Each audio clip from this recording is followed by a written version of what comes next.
Chapter 24, Torturer. Siobhan didn't seem too concerned about my reply and shrugged. Can I assume for my purposes that you're on board with your wolf's preferences? I guess, I said. I mean, what he said sounds good. What he said includes you being happy? Maggie pointed out. If you don't know what you want, how's he going to manage that? I don't know, I said. I mean, there are the obvious things. I wouldn't be very happy if I died or anything, or if Jake did. But I still haven't sorted out how I feel about all the people I knew before I met Chelsea, and... Siobhan waved a hand. Right. I mostly just need to know what projects you will and won't help with, in exchange for what incentives, not all the details of your psychology. Let me know if that changes substantially from the obvious, okay? She sped up her pacing. Are Jane and Alec loyal to Aro personally, or do they stand a substantial chance of defecting after Marcus learns about Didyme? Give me a minute, I said, and closed my eyes again. My throat is burning. Just my throat, though, so that's better, but I'm so thirsty. Water, I say, expecting a dry choking noise, but I sound like a bell. I think of standing, and I stand, without any time passing between the one and the other. It's not water you need, dear one, says the man. I recognize him. I've seen him before. He used to stand in dark places and watch me and my brother. It was strange. What is he doing here? It's not... What happened? Still the bell, still the thirst. What does he mean water won't help? Don't worry, lovely, he says. He's so pale. I'd think he was dying if he didn't hold himself so tall. What you need is just there. Help yourself. He motions behind me. It's some people tied up and gagged. Recognizing them is like trying to find something small I dropped in a murky lake. There's something off about how I remember things, but I know. I don't like those people. They're from my town. They didn't like me or my brother, and I breathe in and taste the moisture in the air and fall on them like some kind of demonic creature, just like they said. They said me and Alec were witches. They said we made deals with the devil. They said that's why I can make them hurt and he can make them sleep. But I never did anything with the devil, and neither did he. I think. It's so hard to remember. It tastes so good. The burning fades away mostly. It tastes so good and it makes the hurt stop. Water wouldn't do that. It's over in a few seconds, just a few seconds. I don't know how I could tell how long it took, but I could. And it was fast. I'm fast. I never was before. I never could run away when they wanted to hurt me. I could now. I could run away from anyone. I look down at my hands. They have blood on them, and they're very, very white where they aren't red. Just like the man. What happened to me? I turn around and look at him again. I'm fast as blinking, fast as a heartbeat. I don't have a heartbeat anymore. What happened to me? Dear one, says the man. He has such a nice smile. He likes me, I can tell, not like them. How do you feel? Better. I lick blood off my lips. It's so good. I tasted blood before when they hurt me and it didn't taste like this. What happened? I hear somebody screaming and turn my head that way. It sounds familiar, but it's hard to remember. That's your brother, says the man. Don't worry, dear one, he'll be quite all right. He got a bit of a later start than you. His injuries were not so great as yours, and I thought perhaps he could be allowed to grow a bit older first. But he took a turn for the worse, and it was necessary to intervene. I don't understand. I touch my neck, right under my chin where the burn is already building up again. Thirsty. How can I still be thirsty? My skin feels so smooth. I move my head and there's no hair brushing my neck. I have clothes on, but they're not mine and they're too big. What happened to me? What's the last thing you remember? The man asks. They were saying we were witches, I whispered. They blindfolded me and I couldn't stop them, and Alec was too slow. And there was fire. Witches, repeats the man. Interesting. Dear one. I like that he calls me that. Nobody ever called me a nice nickname before, except when Alec calls me sister. I am so terribly sorry that I was not able to rescue you before any of that happened. I had intended to wait until you and your twin were 18 or so at least, before I changed you. Unfortunately, it was only the most fortuitous coincidence that I was here in time to save your lives at all, and it was necessary to make you immortal at once to avoid losing you entirely. You saved me, I ask. He nods. You're very special, you see. And your brother, too. You have a unique power. I can make people hurt the way I do, I say, but he must know that, and he nods. It didn't help. He smiles. You did mention that they blindfolded you. You need to see who it is you mean to harm, don't you? Yes. Sometimes I almost thought I saw the harm even. Like a lightning bolt. It used to be the best way to make people stop hurting me. I could make them feel it too. I was the one who spat out teeth and nursed cuts and limped and couldn't see out of swollen eyes, but the hurt I could make them feel just the same. I don't hurt now except the thirst. But I can remember it, the burning. Dear one, says the man. Some people with special powers find that after they've changed, they're more powerful than before. I wonder, is there anyone you'd particularly like to try that out on? Someone who hurt you? He's smiling still. I don't remember who... He leans towards me. I have a power too, he says. With one touch, I can learn all about a person. When I saved you from the fire, I learned all about you, dear one. And I remember who it was who took you from your home to burn you. You do? I don't think I want to remember all the things that happened before. I don't think I liked them very much. But if he remembers them, that's all right. He can tell me who I wanted to hurt. Yes. He smiles. Dear one, I have had my eye on you and your brother for some years. I was very, very angry when I found that someone had tried to do away with you. In fact, I nearly killed him. But then I thought, perhaps you would like him saved for you. Perhaps you should be the one to exact revenge. Would you like that, dear one? Where is he? I look up at the man and he smiles and pats me on the head. I have no hair at all. Did the fire burn it away? Will it come back?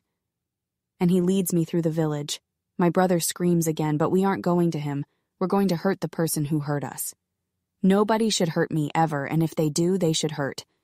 He's tied up and gagged, like those people I drank. He looks at me and he's very afraid. I see him shaking and his eyes are rolling in his head. I could kill him, but I don't think that would last very long. I look him in the eye and I share my pain. Jane is definitely solidly loyal to Arrow personally, I said. Alec? The first thing I see when I open my eyes is Jane. I know her immediately. She looks different. Her hair's been almost completely singed away, her eyes are bright red, her summertime tan is gone, and she looks like she's made of porcelain. But it's her. Sister. Brother, she says happily. You must be thirsty. Look there, Master has saved you some. I don't wait for her to finish her sentence. I've already taken a breath and spun round to see what she was pointing at and devoured it. Oh, she's smiling girlishly when I'm through, and I turn around to look at her again. She looks happier than I've seen her in years. Sister, what's... Oh, it's the most wonderful thing, she says, and whatever has happened, whoever she's calling Master, why ever she's smiling, it must be all right if Jane is happy. Also loyal to Arrow, but only because of Jane. If she could be pried loose somehow, he'd follow, I said. Both of them were his from the start. Hasn't changed since. Chelsea's not under orders to make it otherwise. She gets her instructions from Arrow, and he doesn't see a reason to make anyone generally loyal if they're already specifically loyal. The twins like everybody else in the coven, but they only answer to him. The closest thing to breaking away either one has ever done was when Jane realized that Arrow's the one who turned her with all that implies, and then he made it up to her pretty fast by choosing that time to ask her if she'd knock him over just once out of curiosity.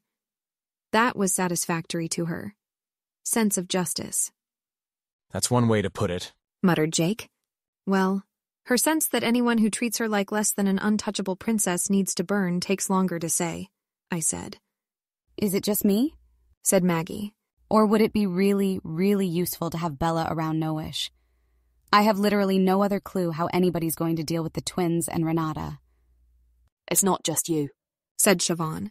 But we don't know how to find her. Elspeth, did you have no way to get in touch with your mother at all in case of separation? No. She doesn't have a phone or a regular email because she never wanted anyone to be able to keep track of her at all. Her work made her accept an email address, but it only takes internal mail. It'll reject anything from a different server.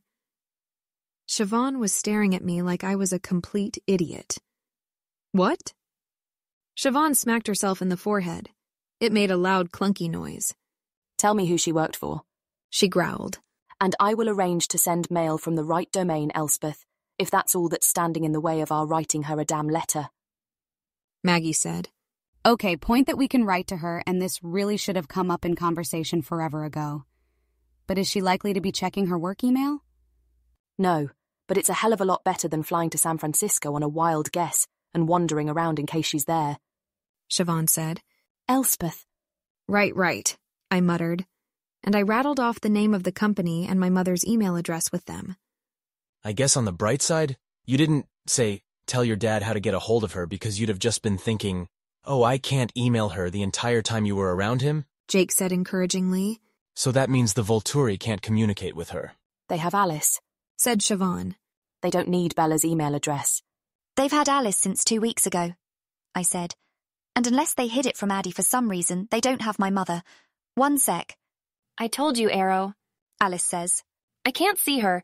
It's always been spotty with her. But my dear, I thought that was only due to her association with the wolves, not an intrinsic property of hers. Arrow says. Addie, are you finding the same difficulty? The headache that always builds when I use Alice's precognition on anything difficult is forming behind my eyes. I try to ignore it and focus harder on the one who got away. In 2 senses of the word. I cannot stand that Bella is still alive, that we didn't manage to kill her when it looked like we did. I've never been more frustrated in my life than when I could almost taste the power in that girl, almost reach out and make it mine, and find my mirror blocked completely by a heap of rubble. Practically no one can use their powers without the sense of location and lack of pain that is so neatly taken away by thorough breakage. Otherwise, we could never have held on to a man who can teleport. Some can use their powers, whatever number of pieces they find themselves in. Apparently, Bella can use it against me. That was like biting down, hard, on something that inexplicably wouldn't yield to my teeth. I almost expected my jaw to hurt after I touched her. I wish she'd died when we tried to kill her. I wish I could find her now, or that Alice could, so she could be hunted down and made to die properly this time, and not go on existing as a mockery of my life's purpose. But I'm not getting anything but a headache. I can't see anything either, I reply. Her shield might have improved recently, or it could just be a coincidence in the first place that she was associating with wolves regularly at the time it developed this aspect. She could have found a half-vampire besides Elspeth, Alice said. The wolves are all in the village, right? Yes, I believe we would have other means of detecting her presence if she were there. Arrow says dryly. Very well. I will have Joham contacted and inquire about the whereabouts of his daughters. There is no obvious way to rule out the possibility that she has located some other hybrid unknown to us, though. He frowns. Keep checking for your erstwhile sister every hour or so, please, Alice, my dear. She may not keep continual company with whoever is blocking you, if indeed that's the case. It seems unlikely that she is deliberately flouting you, as she has no way of knowing that you are alive. She did somehow change her mind about going to Denali, Alice points out. Yes. Arrow acknowledges. But that could have been any number of things. If your head bothers you too badly, do let Alec know that he's to serve as your analgesic while you do your prophesying. He pats Alice's cheek, looking avuncular, and she perks up a little at the opportunity to avoid the discomfort. I have a less complicated way to avoid my headache. I take his statement as a dismissal and go to the dungeon. It looks very empty with only Edward in it. I poke the heap of fragments with my foot. The headache and the flickers of foresight disappear, and my head is filled with second sound. Right on cue, he speaks to me, aware of the moment at which his power pushes Alice's away. Please, please don't hurt Bella. Please, whatever you have to do. You could credibly threaten to hurt or kill Elspeth, even if Bella wouldn't believe you'd really kill me. She might do what you want if you try that. I know Arrow wanted her added to the guard once. He only changed his mind when you couldn't. Please, please, not my Bella. I don't have any fondness for your Bella, I remind him. She found a way to let down her shield for Jasper when she needed to. He tries desperately. Use Elspeth. Make her do that for you, too. You can get all the damn taste of her shield you want. God, she'll be furious with me for suggesting threatening her daughter. But Bella has to live. I spent 5.5 years believing I lived in a world where she didn't. I can't do that again. My Bella has to live. Addie, you could never live with yourself if you let Bella die without trying as hard as you could to get the chance to copy her. The one power you failed to borrow when you tried. He's trying to be tantalizing, but he'd say anything if it gave his shield wife a better chance of survival. Still, what would it taste like? I snapped myself out of the memory, unwilling to spend more time listening to my father trying to get me hurt so the Volturi could control my mother. It was strange.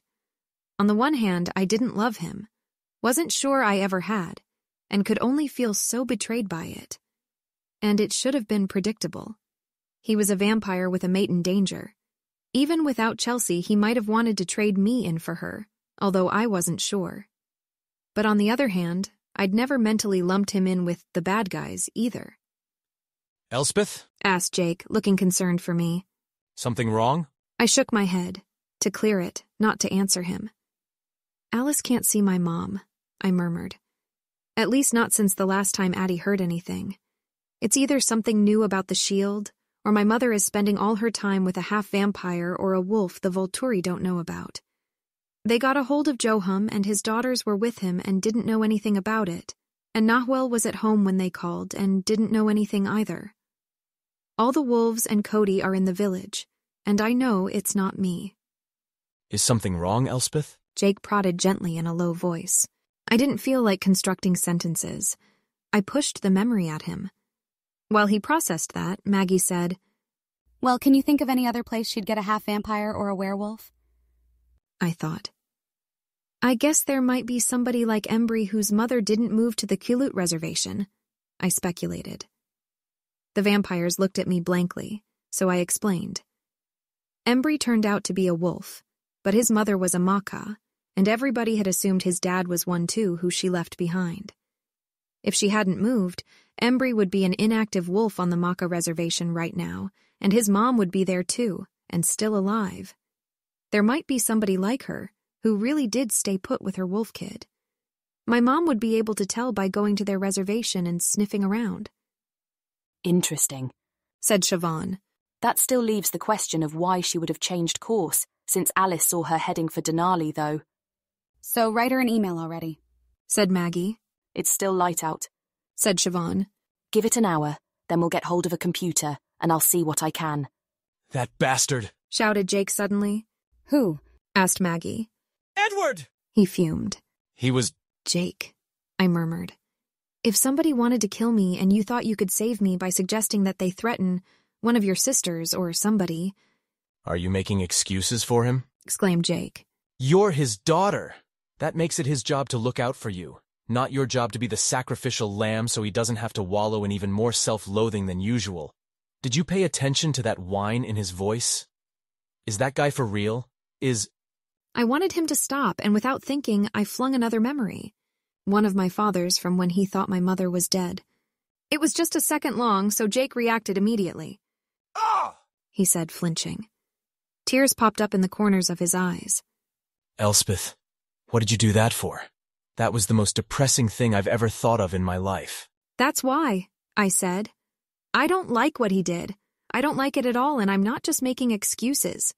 But I can't just say, oh, my father must be a horrible person then, and let you rant about him, because I have all his memories up until, May 22nd.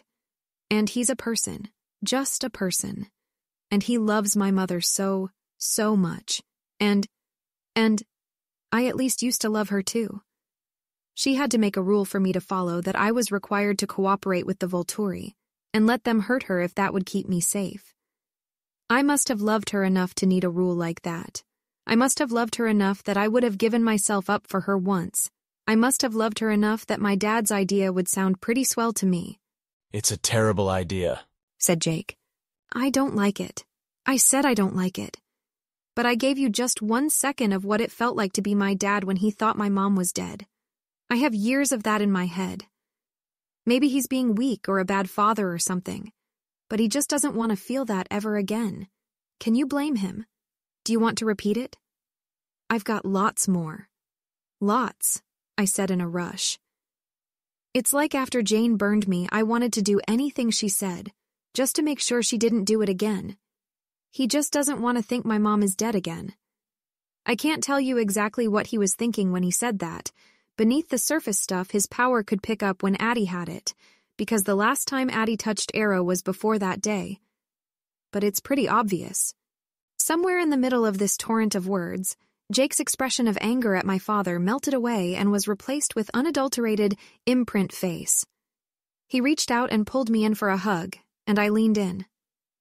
Stuff is complicated, I mumbled into his shirt. Stuff is like that, he said quietly. There was a silence, and then Jake sneezed. Mold, he muttered. Maggie laughed awkwardly. So, said Siobhan after another second of silence elapsed. What else? Elspeth, any more convenient communication methods you neglected to mention? She doesn't have a phone, doesn't have an address, doesn't have instant messaging or anything like that. I'm sorry I didn't mention her work email before, but I really don't think there's anything else, I said. Siobhan nodded and glanced out the window. It wasn't sunset yet, but clouds were starting to roll in some numbers. Liam, she said.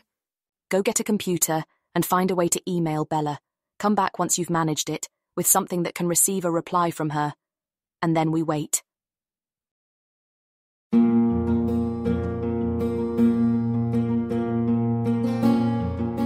This has been an AI reading of the Rational Twilight fanfiction Luminosity by Alicorn, licensed under an Attribution Non-Commercial Share-alike 4.0 international agreement. If you wish to support this AI reading and others like it, please visit patreon.com/AskWhoCastsAI, where we are releasing episodes 4 weeks in advance of the regular feed. Thanks for listening.